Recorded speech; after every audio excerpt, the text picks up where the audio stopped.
जय श्री कृष्णा।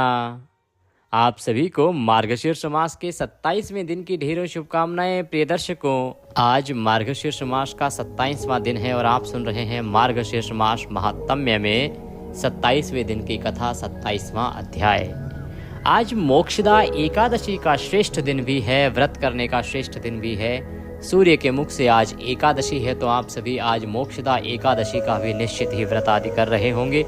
जो व्रत नहीं करते हैं वो कथा श्रवण करते होंगे और भगवान नारायण का पूजन तो अवश्य ही करते होंगे। एकादशी एक ऐसा दिन है जिसके नियमों का पालन सनातन धर्म को मानने वाले सभी लोगों को करना चाहिए। तो आज इस वीडियो में आप मार्गशीर्ष मास के 27वें दिन की कथा तो सुनेंगे ही, और पहले से ही जो व्रतांत चल रहा था वो एकादशी से संबंधित ही है, क्योंकि ये जो पुराण है भगवान नारायण के द्वारा ही कहा गया है और इसके अध्याय इसी प्रकार से क्रमबद्ध किए गए हैं कि जो तिथि आ रही हो उसके अनुसार उसकी जानकारी का विषय प्राप्त हो जाए। तो अभी तक आपने कल जो सुना कि किस प्रकार से इस एकादशी पर जागरण की महिमा है, और सभी एकादशियों के लिए भी जागरण की महिमा भगवान बता रहे हैं। जागरण की महिमा के विषय में और एकादशी व्रत के विषय में वृतांत अभी आगे भी आएगा, उसको हम श्रवण करेंगे। कैसे हमें दीप दान करना चाहिए एकादशी पर, कैसे वह अत्यंत फलदायी है, जागरण में क्या हमें सुनना चाहिए, कीर्तन का क्या फल है, एकादशी व्रत को किस प्रकार से आपको पूर्ण करना चाहिए, क्योंकि जो द्वादशी आती है ये द्वादशी बड़ी महत्वपूर्ण होती है। मार्गशीर्ष शुक्ल पक्ष द्वादशी की महिमा बहुत अद्भुत है। उसके विषय में भी भगवान नारायण के श्रीमुख से आज आप श्रवण करेंगे। भगवान नारायण के श्रीमुख से जो भी निकला, जिसे हमारे ऋषियों ने यहाँ पुराणों में लिखा, और उसके माध्यम से हम आपको बता रहे हैं। भगवान नारायण का जो निर्देश है उसको आप इस वीडियो के माध्यम से प्राप्त करेंगे। साथ ही जैसा कि आप सभी दर्शक जानते हैं कि जब भी एकादशी या पूर्णिमा होती है तो हम उस दिन की जो व्रत कथा है वो भी आपको सुनाते हैं। तो पहले हम आज के दिन का महात्म्य सुनाएंगे, महात्म्य का अध्याय सुनाएंगे मार्गशीर्ष का, और उसके बाद हम मोक्षदा एकादशी व्रत कथा का श्रवण करेंगे। आइए आज का अध्याय आरंभ करें। उससे पहले आपसे निवेदन है कि यह श्री मार्गशीर्ष मास महात्म्य कथा का पवित्र वीडियो है, तो कृपया इसे एक बार लाइक अवश्य कर दीजिएगा। जितना हो सके उतना शेयर कीजिए, जिससे कि सभी लोग इसे सुन के भगवान का आशीर्वाद प्राप्त कर सकें। जितना आप शेयर करेंगे उतना कल्याण होगा। भगवत कृपा प्राप्त करने के लिए, अपने व्रत की सफलता के लिए कमेंट बॉक्स में अवश्य लिखिएगा जय श्री हरि या ओम नमो भगवते वासुदेवाय।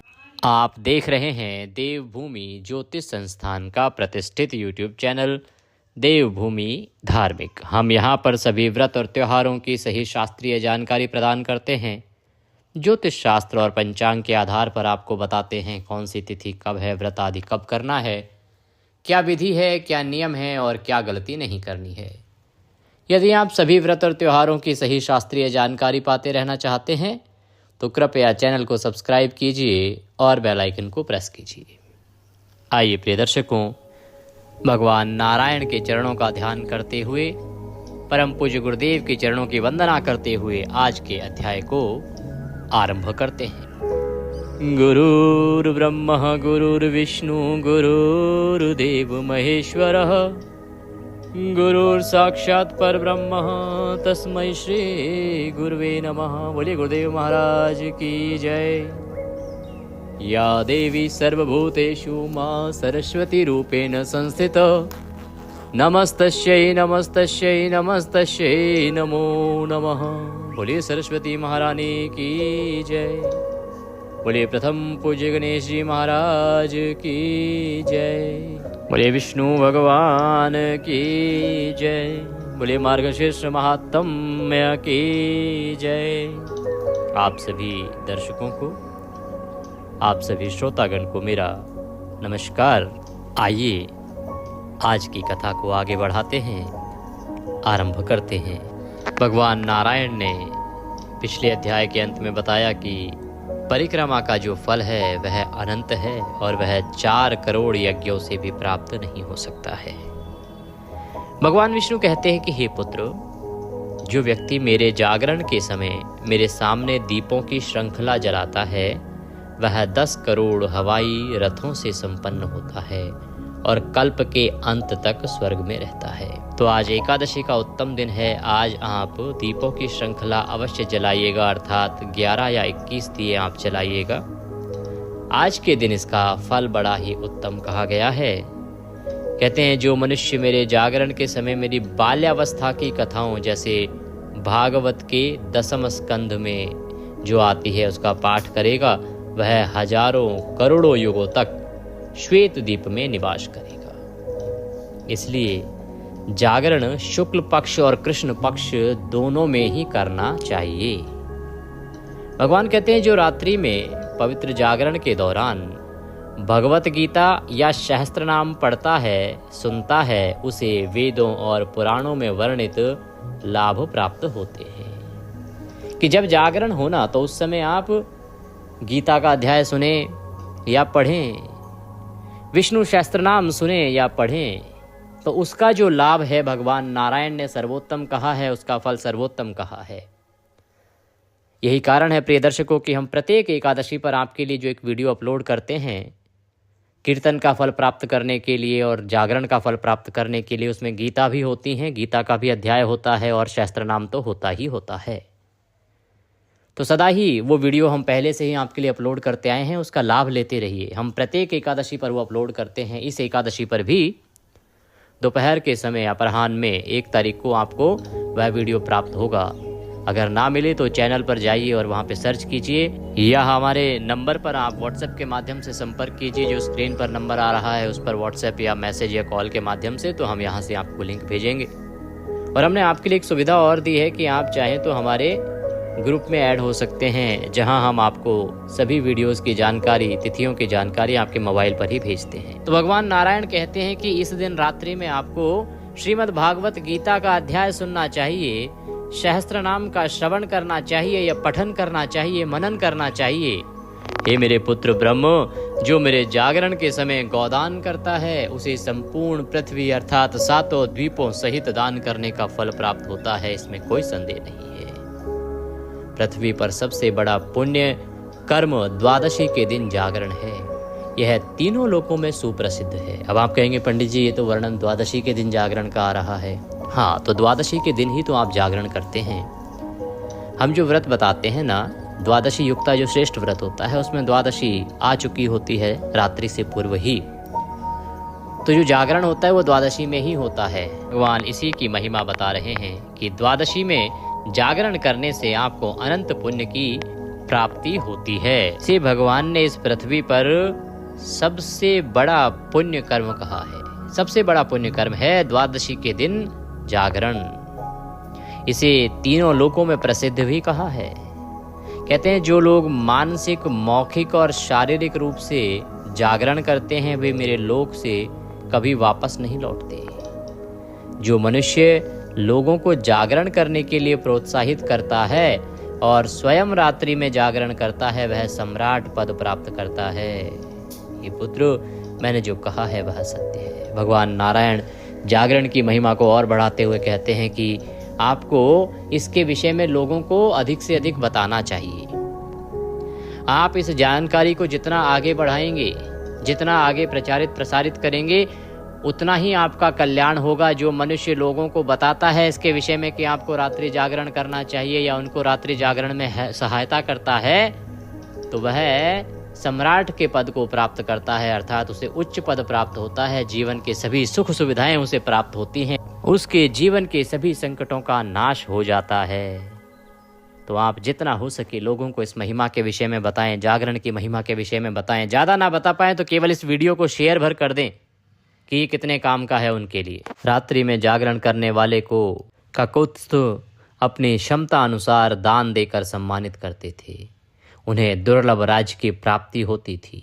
ब्राह्मण, गायक, वाद्य बजाने वाले तथा नृत्य करने वाले नर्तकियों सहित मेरे सनातन लोक को जाते हैं। हे श्रेष्ठ ऋषि, दुष्ट और दुष्ट योनियों से उत्पन्न हुए समस्त प्राणियों में से जो लोग कल्याण की इच्छा रखते थे उन्होंने जागरण करके पृथ्वी का प्रभुत्व प्राप्त किया। कि जो भी पृथ्वी को भोगना चाहते थे, राजा बनना चाहते थे, उन्होंने यह जागरण करके ही वह पद प्राप्त किया है। चांडाल आदि भी जो कामनाओं से मुक्त थे, उन्होंने जागरण के द्वारा मोक्ष प्राप्त किया।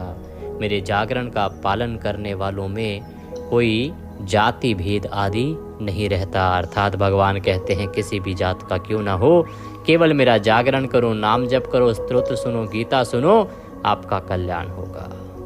कलयुग में ध्यान पवित्र नहीं है, कलयुग में गंगा का जल पवित्र नहीं है, कलयुग में मेरे जागरण को छोड़कर कोई भी जप पवित्र नहीं है। भगवान यहाँ बहुत बड़ी बात बता रहे हैं कि ना तो गंगा का जल पवित्र है, ना कलयुग में ध्यान पवित्र रह गया है, लेकिन जागरण जो है वो आज भी सबसे अधिक पवित्र है। जब द्वादशी तिथि आती है तो जो लोग जागरण करते हैं वे निसंदेह कलयुग में धन्य हैं। उन्होंने अपना कर्तव्य पूरा कर लिया है।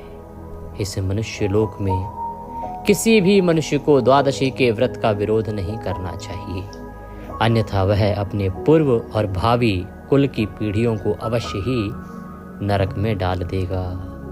यदि अनेक पुत्र उत्पन्न हो तो क्या लाभ, एक ही पुत्र होना श्रेष्ठ है जो सद्गुण से युक्त हो और जो द्वादशी के दिन जागरण करके सभी पितरों का उद्धार कर दे। अर्थात द्वादशी को जब आप जागरण करते हैं तो उससे आपके पितृ तृप्त होते हैं, प्रसन्न होते हैं, उनका उद्धार होता है। और जो लोग इसका विरोध करते हैं उसकी पीढ़ियां घोर नरक में जाती हैं।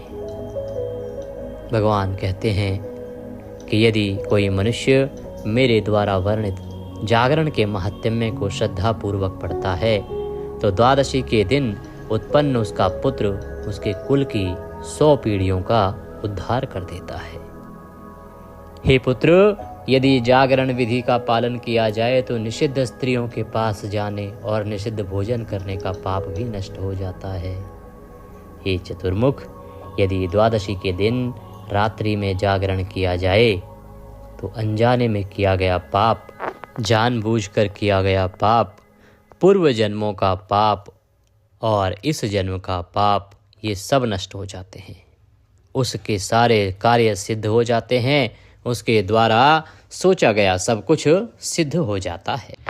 केवल द्वादशी के दिन जागरण करने से ही मनुष्य मोक्ष प्राप्त करता है। द्वादशी से जो लाभ प्राप्त होता है वह कलयुग में कुरुक्षेत्र या प्रयाग में रहने वाले लोगों को भी नहीं मिलता। वहाँ रहने वाले पुरुषों को यह महानता प्राप्त नहीं होती। हे पुत्र, ना तो हजारों अश्वमेध यज्ञों से और ना ही करोड़ों तीर्थों से या करोड़ों तीर्थों में स्नान करने से वह फल प्राप्त होता है जो द्वादशी के दिन जागरण करने से प्राप्त होता है। जो व्यक्ति द्वादशी के महात्म्य को पढ़ता है या सुनता है, सुनाता है, वह शाश्वत पद को प्राप्त करता है। वह सभी पापों से मुक्त और शुद्ध हो जाता है। सभी दुष्ट ग्रह उसके प्रति सदैव सौम्य रहते हैं।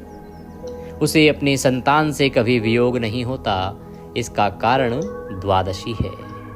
जो मनुष्य सदैव मेरी महिमा में रुचि रखता है उसे कभी कोई दुख नहीं होगा। युद्ध में और राज परिवार में वह सदैव विजयी होगा। उसका मन सदैव पुण्य की ओर उन्मुख रहेगा। मेरी भक्ति में मलों का अभाव रहेगा। द्वादशी की भक्ति के फलस्वरूप उस मनुष्य को कोई पाप छू ही नहीं सकेगा। यदि कोई व्यक्ति जागरण करता है तो वह कभी भूत नहीं बनेगा। जो एकादशी का व्रत नहीं करता उसे परलोक में कभी भी अच्छी स्थिति नहीं मिलती। इसलिए कलयुग में उस दिन का व्रत पूर्ण प्रयास से करना चाहिए, अर्थात द्वादशी का व्रत पूर्ण प्रयास से करना चाहिए। इस प्रकार से भगवान नारायण ने एकादशी व्रत में जागरण की महिमा बताई है कि इस प्रकार जागरण करने से क्या फल प्राप्त होता है। यह सुन के ब्रह्मदेव कहते हैं कि प्रभु, मार्गशीर्ष मास शुक्ल पक्ष द्वादशी की क्या महिमा है? यह मत्स्य महोत्सव क्या है और द्वादशी को क्या कर्म करने चाहिए? मैं यह जानना चाहता हूँ। आप मुझ पर कृपा रखते हैं तो कृपा करके मेरे इन प्रश्नों के उत्तर प्रदान करें।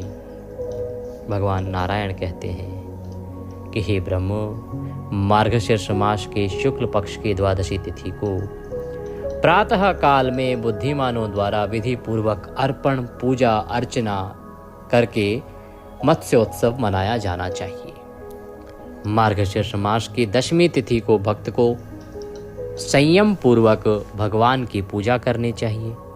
बुद्धिमान भक्त को तत्पश्चात पवित्र अग्नि में विधि पूर्वक हवन करना चाहिए। स्वच्छ वस्त्र धारण करके प्रसन्न मन से पवित्र हव्य पकाकर 5 कदम चलने चाहिए और फिर पैर धोने चाहिए।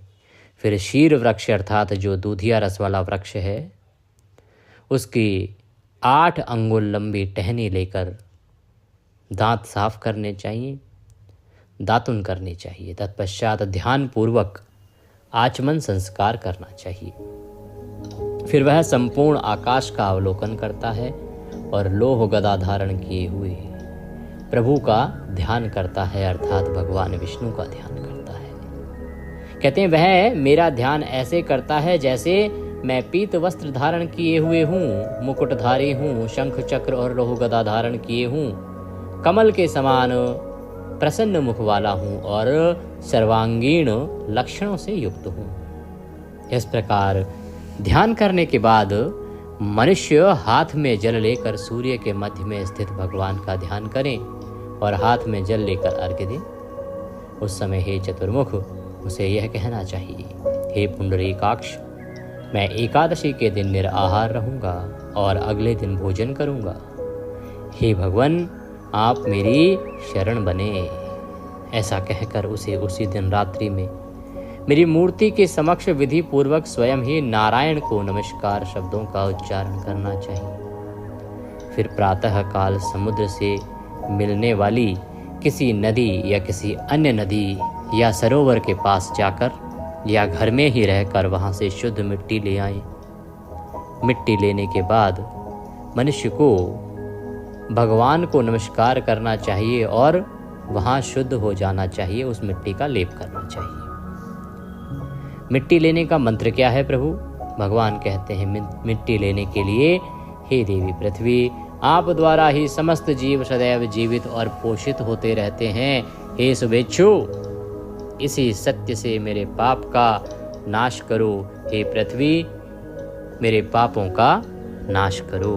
ब्रह्मांड के अंड के भीतर जितने भी तीर्थ हैं उन सभी को देवताओं ने अपने हाथों से स्पर्श किया है, इसीलिए मैं उनके द्वारा स्पर्श की गई तथा आपसे ली गई इस मिट्टी को अपने हाथों में लेता हूँ। हे वरुण, सभी रस आप में निरंतर विद्यमान हैं, अतः इस मिट्टी पर प्रवाहित होकर इसे पवित्र करो, विलंब ना करो। इस प्रकार मिट्टी और जल से तृप्त होकर उसे मिट्टी के पूरे ढेले से 3 बार अपने शरीर पर मलना चाहिए। फिर उसे जल में धो लेना चाहिए। मनुष्य को सदैव इसी जल से स्नान करना चाहिए। मगरमच्छों और कछुओं से दूर उसे स्नान करना चाहिए, आवश्यक अनुष्ठान करने चाहिए और फिर मेरे धाम जाना चाहिए। वहाँ हे महान योगी, उसे भगवान नारायण हरि को प्रसन्न करना चाहिए। केशव को नमस्कार है, चरणों की पूजा करनी चाहिए इस मंत्र को बोलते हुए। दामोदर को नमस्कार है, कमर की पूजा करनी चाहिए। नरसिंह को नमस्कार है, यह बोलते हुए घुटनों की जोड़ी की पूजा करनी चाहिए। श्री वत्स को नमस्कार है, यह बोलते हुए छाती की पूजा करनी चाहिए। नाभि में कौस्तुभ को नमस्कार है, गर्दन की पूजा करनी चाहिए। श्रीपति को नमस्कार है, इस प्रकार से छाती पर पुनः पूजन करें। तीनों लोकों के विजेता को नमस्कार है, यह कह के भुजा की पूजा करें। सभी की आत्मा को नमस्कार है, सिर की पूजा करें। और चक्र के धारक को नमस्कार है, ये कह के चेहरे की पूजा करें। श्रीकर को नमस्कार है, उसे शंख की पूजा करनी चाहिए। और गंभीर को नमस्कार है, यह कहते हुए उसे भगवान की गदा की पूजा करनी चाहिए। शांति मूर्ति को नमस्कार है, कहते हुए कमल पुष्प की पूजा करनी चाहिए। इस प्रकार से स्नान आदि करके भगवान की पूजा करनी चाहिए। इस प्रकार देवों के स्वामी भगवान नारायण की पूजा करने के बाद बुद्धिमान भक्त को भगवान के सामने 4 कलश रखने चाहिए। उन्हें जल से भरकर श्वेत उबटन और चंदन लेप करना चाहिए। उन पर पुष्प मालाएं रखनी चाहिए। उन पर आम के कोमल पत्ते रखने चाहिए। उन्हें श्वेत वस्त्र में लपेटना चाहिए। उन पर सोने के टुकड़ों से भरे हुए तिल के बीजों से भरे तांबे के बर्तन रखने चाहिए। 4 घड़ों को 4 मुद्राओं के रूप में प्रतिष्ठित किया गया है। भक्त को इन घड़ों के बीच में एक आसन रखना चाहिए, जिसके बीच में कपड़ा बिछा हो। उस पर सोने, चांदी, तांबे या लकड़ी से बना एक पात्र रखना चाहिए। यदि पूर्वोक्त प्रकार का पात्र उपलब्ध ना हो तो पलाश के पत्तों का एक प्याला बनाकर रख लेना चाहिए। पात्र में जल भरकर रखना चाहिए। सोने से भगवान जनार्दन की मछली के रूप में एक प्रतिमा बनाकर उसे स्थापित करनी चाहिए। उसमें देवों के स्वामी की समस्त वस्तुएं रखनी चाहिए। उसे वेदों और स्मृतियों से अलंकृत करना चाहिए। उसकी शोभा बढ़ाने वाले अनेक प्रकार के खाद्य पदार्थ, फल, पुष्प रखने चाहिए। गंध, धूप और वस्त्र से भगवान की विधि पूर्वक पूजा करनी चाहिए। हे मत्स्य रूपी प्रभु, जैसे पाताल लोक में ले जाए गए समस्त वेदों को आपने ऊपर उठा लिया, वैसे ही हे केशव मुझे भव सागर से छुड़ाइए, ऐसा कहकर उसके समक्ष जागरण करना चाहिए। और उसके बाद अगले दिन जब सूरज निकल आए तो चारों बर्तन 4 ब्राह्मणों को दे देने चाहिए। पूर्व दिशा में रखा हुआ पात्र किसी बहव्रक अर्थात ऋग्वेद के ज्ञाता को दिया जाना चाहिए। दक्षिण दिशा में रखा हुआ पात्र किसी छांदोग्य अर्थात सामवेद को जानने वाले को दिया जाना चाहिए। पश्चिम दिशा में रखा हुआ पात्र किसी यजुर्वेद के पारंगत व्यक्ति को देना चाहिए। और उत्तर दिशा में रखा हुआ पात्र किसी को भी जो चाहे देना चाहिए। यही विधि है। पात्र देते समय उसे यह कहना चाहिए, ऋग्वेद पूर्व में प्रसन्न हो, सामवेद दक्षिण में प्रसन्न हो, यजुर्वेद पश्चिम में प्रसन्न हो, अथर्ववेद उत्तर में प्रसन्न हो। गुरु को विधि पूर्वक तथा उचित क्रम से सम्मानित करके गंध, धूप आदि तथा वस्त्र देकर मछली की स्वर्ण प्रतिमा उन्हें देनी चाहिए। आचार्य को चाहिए कि वह मेरे द्वारा बताए गए मंत्रों से ही समस्त गुप्त पूजा विधि सहित सभी कार्य संपन्न करे। विधि पूर्वक दान देने पर दानकर्ता को करोड़ों गुना फल प्राप्त होता है। जो नीच मनुष्य गुरु की प्राप्ति होने पर भी मोहवश उसके विपरीत आचरण करता है, वह करोड़ों योनियों में नरक में पकाया जाता है, अर्थात उसे यातना भोगनी पड़ती है। जो आज्ञा देता है उसे बुद्धिमान लोग गुरु कहते हैं। उसे द्वादशी के दिन आज्ञा अनुसार सब कुछ देकर मेरी पूजा करनी चाहिए, अर्थात भगवान नारायण की पूजा करनी चाहिए। कहते हैं कि उसे ब्राह्मणों को भोजन कराना चाहिए और अपनी क्षमता के अनुसार उन्हें दान देना चाहिए। अच्छी तरह पका हुआ सुसज्जित भोजन प्रचुर मात्रा में होना चाहिए। तत्पश्चात स्वयं ब्राह्मणों के साथ भोजन करना चाहिए। उसे अपनी वाणी और इंद्रियों पर पूर्ण संयम रखना चाहिए। हे सत्य पुरुषों में श्रेष्ठ, उस मनुष्य के लाभ और पुण्य के बारे में सुनो जो इस विधि से मत्स्य पर्व मनाता है। कहते हैं कि हे महान पुण्य कर्म करने वाले, यदि किसी के 10 लाख मुख हों और ब्रह्मा के समान आयु हो तो वह इस पुण्य कर्म के लाभ का पर्याप्त रूप से वर्णन कर सकता है। जो मनुष्य भक्ति पूर्वक इस उत्तम द्वादशी कल्प का वर्णन करता है या श्रवण करता है, वह समस्त पापों से मुक्त हो जाता है। बोले विष्णु भगवान की जय। तो इस प्रकार से भगवान ने इस एकादशी की महिमा कही है, द्वादशी के नियमों की महिमा कही है कि किस प्रकार से हमें ये व्रत करना चाहिए। मार्गशीर्ष मास शुक्ल पक्ष एकादशी, जिसे मोक्षदा एकादशी कहते हैं प्रिय दर्शकों, और ये इस वर्ष 1 तारीख को है। जब आप 1 तारीख को करेंगे तो जो जो नियम भगवान ने कहे हैं उनका सही रूप से पालन कर पाएंगे, क्योंकि रात्रि काल में जागरण द्वादशी को किया जाता है और रात्रि काल में द्वादशी भी आ जाएगी। जो पाठ पूजा है उसका भी उत्तम फल आपको प्राप्त होगा। रात्रि में दीपदान की महिमा है, तो दीपदान की श्रृंखला बनाइए और इसका लाभ लीजिए। और अगले दिन आपको पारण करना है, 2 तारीख को पारण करना है। पारण का वीडियो मैं आज ही अपलोड कर दूंगा, तो उसका भी लाभ लीजिएगा। विधि से पारण करेंगे तभी आपको पुण्य फल प्राप्त होता है, इसका ध्यान रखिएगा। तो इस प्रकार आज का यह मार्गशीर्ष मास महात्म्य का अध्याय यहाँ पूर्ण होता है। अब हमें आज की एकादशी की कथा का श्रवण करना है। यहाँ एक सूचना मैं आपको दूं कथा आरंभ करने से पहले कि प्रिय दर्शकों, मार्गशीर्ष मास समाप्ति की ओर है और इसके समापन का क्या नियम है, कैसे हमें यह समापन करना चाहिए, पूर्णिमा के दिन हमें क्या कर्म करने चाहिए या एक दिन पूर्व हमें क्या कर्म करने चाहिए, उसके विषय में भी शीघ्र ही आपको जानकारी प्रदान कर दी जाएगी।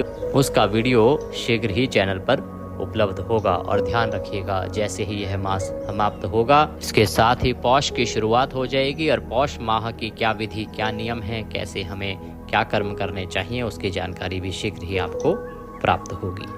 आइए अब हम एकादशी के उपलक्ष्य में सुनते हैं मोक्षदा एकादशी व्रत कथा, मार्गशीर्ष मास शुक्ल पक्ष एकादशी व्रत कथा। महाराज युधिष्ठिर कहने लगे कि हे भगवान, आप तीनों लोकों के स्वामी हैं, सबको सुख देने वाले और जगत के पति हैं, इसीलिए जगतपति कहलाते हैं। मैं आपको नमस्कार करता हूँ। हे देव, मैं आपसे पूछना चाहता हूँ कि मार्गशीर्ष मास के शुक्ल पक्ष में जो एकादशी आती है उसका क्या नाम है, उसकी क्या विधि है, कौन सी विधि है जिसमें किस देवता का पूजन उसमें किया जाता है। हे स्वामिन, यह सब यथार्थ रूप से मुझे बतलाइए, मैं यह श्रवण करना चाहता हूँ। महाराज युधिष्ठिर की बात सुनकर भगवान श्री कृष्ण कहने लगे, नृपश्रेष्ठ, मार्गशीर्ष मास के कृष्ण पक्ष में उत्पत्ति नाम की एकादशी होती है, जिसका वर्णन मैंने कुछ समय पूर्व तुमसे किया था।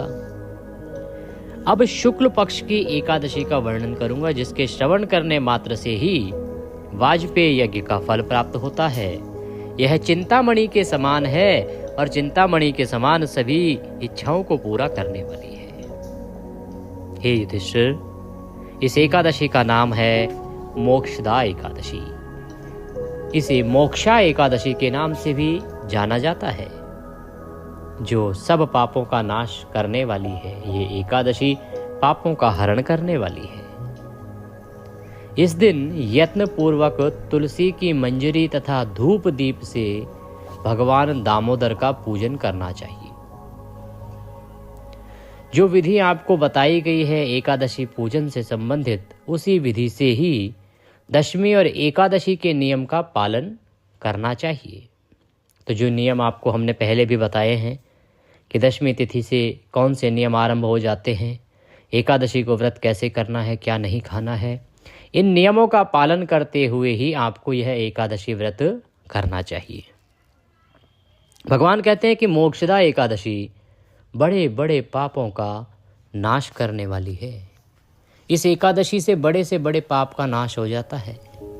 उस दिन रात्रि में भगवान वासुदेव की प्रसन्नता के लिए नृत्य, गीत और स्तुति के द्वारा जागरण करना चाहिए। और जिसके पितर पापवश नीच योनि में पड़े हों, वे इसका पुण्य दान करने से मोक्ष को प्राप्त होते हैं।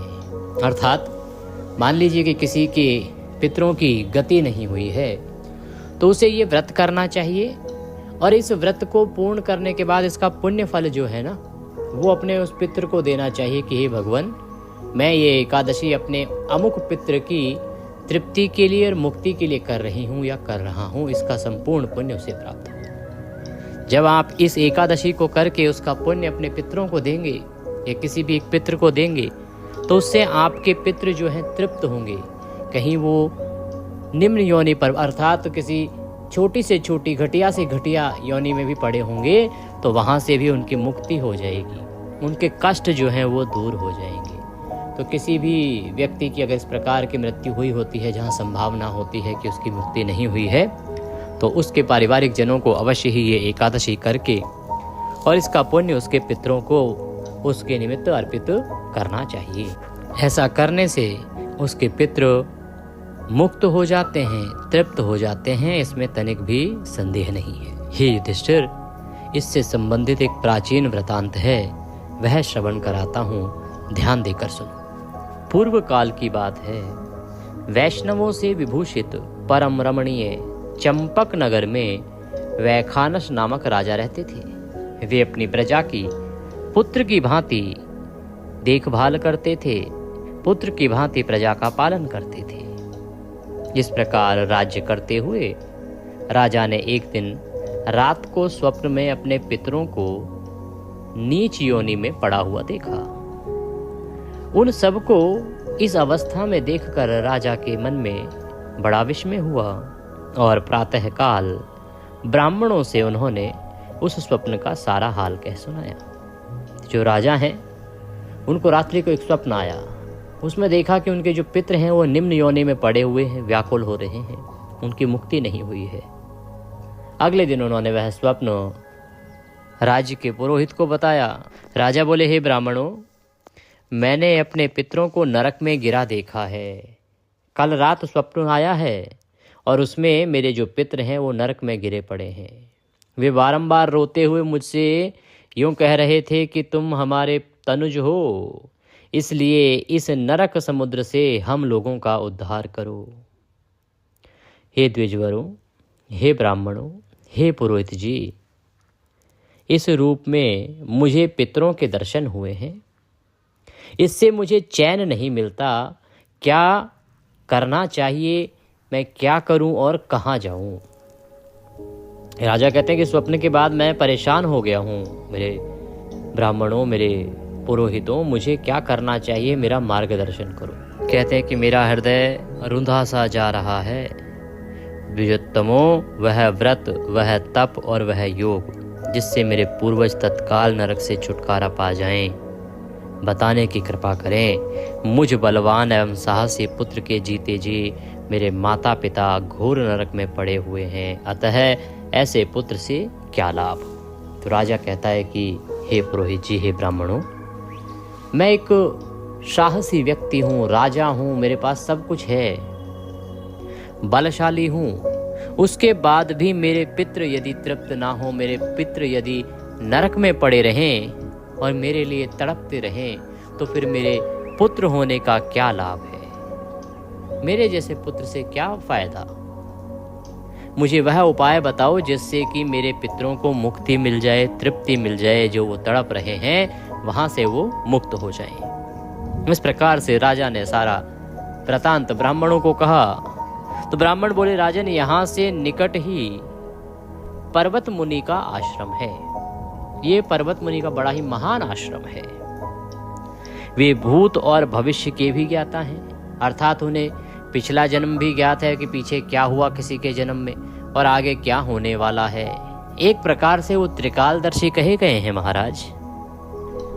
हे नृपश्रेष्ठ, आप उन्हीं के पास चले जाइए, वो अवश्य ही इसका उत्तम उपाय आपको बताएंगे।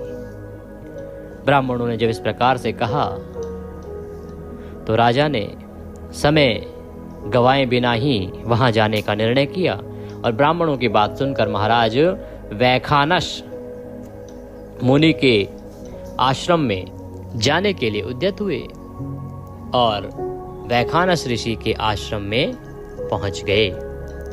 आश्रम पर गए और वहां उन मुनिश्रेष्ठ को उन्होंने जाके देखा। देखकर उन्होंने मुनिवर को दंडवत प्रणाम किया। प्रणाम करके मुनि के चरणों का स्पर्श किया और मुनि ने भी राजा से राज्य के 7 अंगों की कुशल पूछी।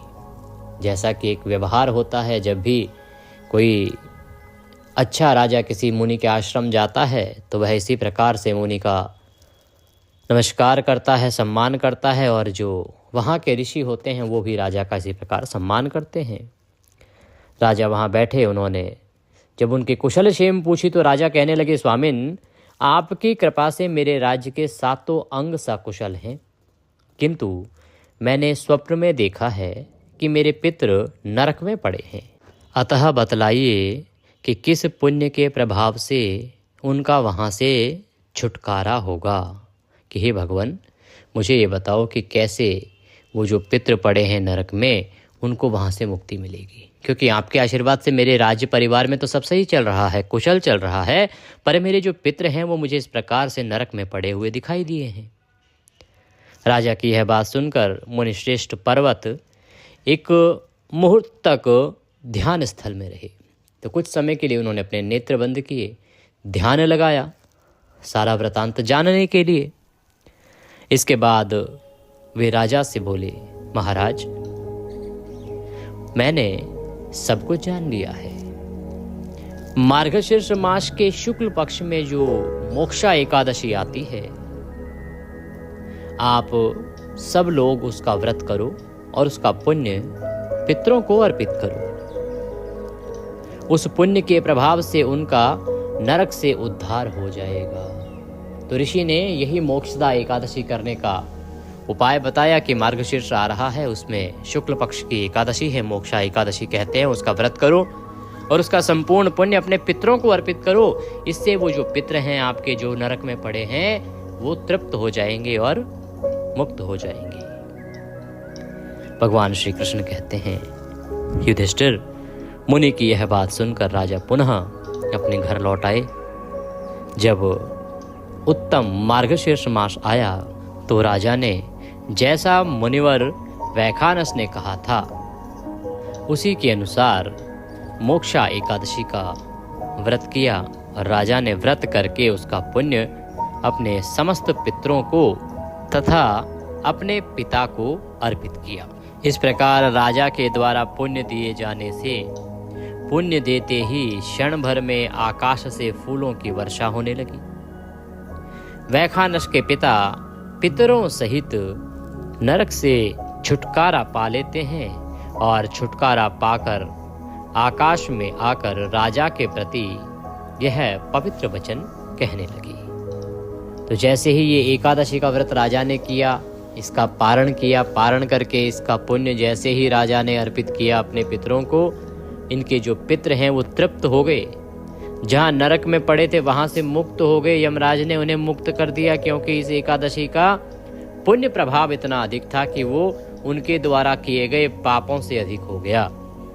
इस कारण से वो नरक से मुक्त हुए। जब वो नरक से मुक्त हुए और मोक्ष धाम की ओर जाने लगे तो उन्होंने अपने पुत्र से कहा, बेटा, तुम्हारा कल्याण हो।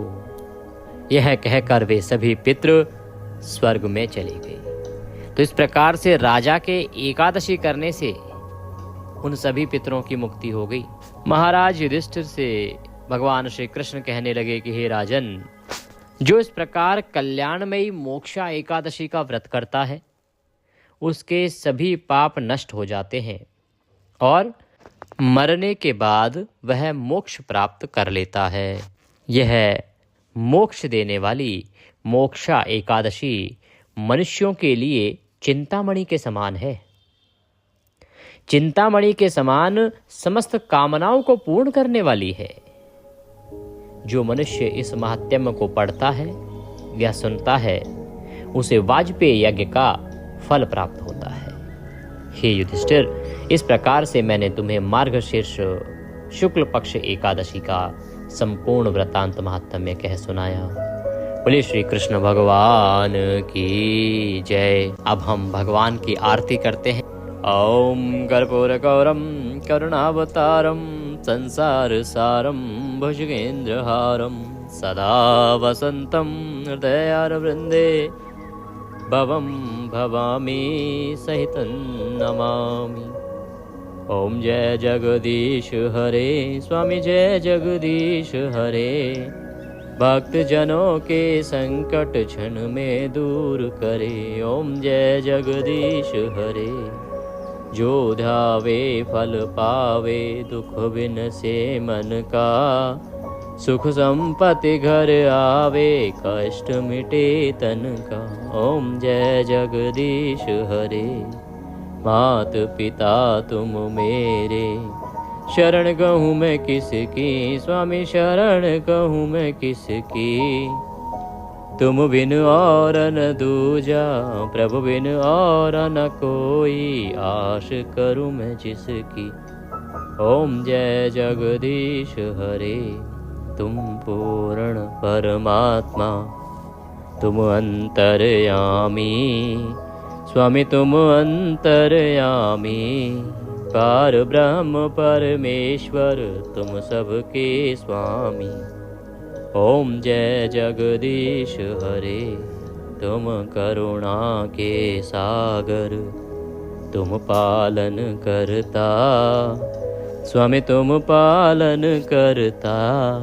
मैं मूर्ख खल कामी, कृपा करो भरता। ओम जय जगदीश हरे, तुम हो एक अगोचर, सबके प्राणपति स्वामी, सबके प्राणपति। किस विध मिलूं दया में, कैसे आऊं शरण में, तुमको मैं कुमति। ओम जय जगदीश हरे, दीन बांधो दुख हरता। ठाकुर तुम मेरे स्वामी, रक्षक तुम मेरे। अपने हाथ उठाओ, अपने शरण लगाओ, द्वार पड़ा मैं तेरे।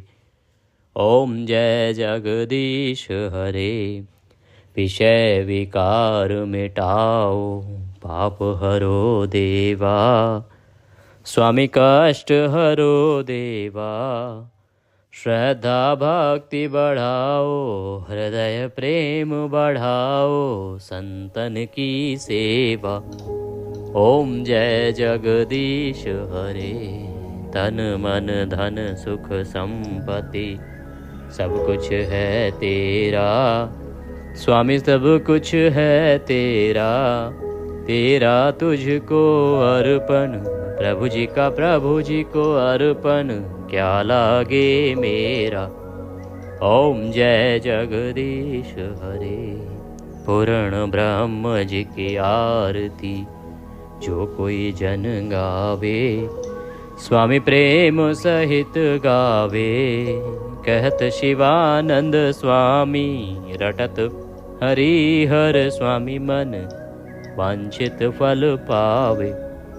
ओम जय जगदीश हरे, जय जगदीश हरे स्वामी, जय जय दीनानाथ हरे, प्रभु जय जय भोलेनाथ हरे।